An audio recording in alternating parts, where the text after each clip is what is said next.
দীর্ঘদিন আটকে থাকার পর অবশেষে জমজমাট আয়োজনের মধ্য দিয়ে শেষ হলো সিজিকেএস সিডিএফএ তৃতীয় বিভাগ ফুটবল লিগের এবারের মৌসুম, যেখানে সিটি টাইগার্সকে ৬-০ গোলের বিশাল ব্যবধানে হারিয়ে শিরোপা জেতে কল্লোল সংঘ গ্রিন। রোববার রিজেন্সি এসসিকে ২-১ গোলে হারিয়ে এবারের মৌসুমের রানার্স আপ হয় মাদারবাড়ি আলোর ঠিকানা। প্র্যাকটিসের কারণে হয়তো আমরা আজকে মাঠে ভালো খেলছি, দোয়া করবেন যাতে আমরা সেকেন্ড ডিভিশনও ভালো ম্যাচ খেলতে পারি, এই প্রত্যাশা করে আপনাদের কাছে দোয়া করবেন আমার টিমের জন্য। খুব আনন্দিত আছি যে আমাদের টিমে অনেক পরিশ্রম করছে, এখানে আছি অনেক পরিশ্রম করে এখানে আছি।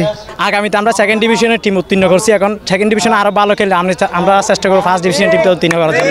আলহামদুলিল্লাহ খুবই ভালো লাগতেছে, আমার প্লেয়াররা অল প্লেয়ার অত্যন্ত ভালো, তাদের রিসিভিং বলেন বল পাসিং বলেন, এই জন্য আজকে এই শিরোপাটা আমরা আনতে পারছি ইনশাল্লাহ।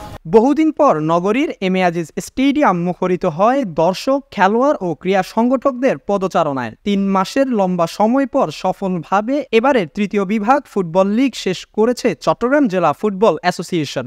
অনেকগুলো প্লেয়ার এই অংশগ্রহণ করছে এবার থার্ড ডিভিশন লিগে, তো এরাই কিন্তু ভবিষ্যতে কিন্তু চট্টগ্রামের ফুটবলের নেতৃত্ব দিবে। আশা করি এখান থেকে ঢাকা লিগ খেলবে, ন্যাশনাল টিমে খেলবে। তবে সবচেয়ে খুশির বিষয় হলো যে আমাদের এই থার্ড ডিভিশন লিগ আমরা এই বছর স্ট্রিক করেছি অনূর্ধ্ব 18 বছর ঊর্ধ্বে কোনো প্লেয়ার খেলতে পারবে না থার্ড ডিভিশন লিগে। তো আমরা সুন্দরভাবে বাছাই করছি, সেভাবে খেলছে।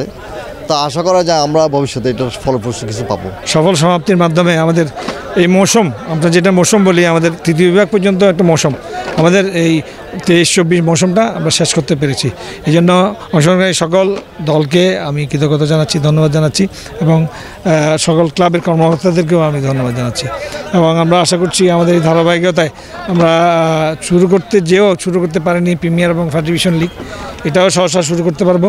ফাইনাল ম্যাচে কল্লোল সংঘ গ্রিনের তৌহিদুল ইসলাম করেন সর্বোচ্চ 3 গোল। ম্যাচ শেষে বিজয়ী ও রানার্স আপ দলের হাতে পুরস্কার তুলে দেন অতিরিক্ত জেলা প্রশাসক মোহাম্মদ কামরুজ্জামান। এছাড়াও এ সময় উপস্থিত ছিলেন সিডিএফএ সভাপতি SM শহীদুল ইসলাম, সাধারণ সম্পাদক আনম ওয়াহিদ দুলাল, যুগ্ম সম্পাদক ইয়াসির আরাফাত চৌধুরী পাবলু, ক্রীড়া সংগঠক দিদারুল আলম, সরোয়ার আলম চৌধুরী মনি সহ সিজিকেএস ও সিডিএফএ কর্মকর্তারা। Mahmudul Ashik, in sports.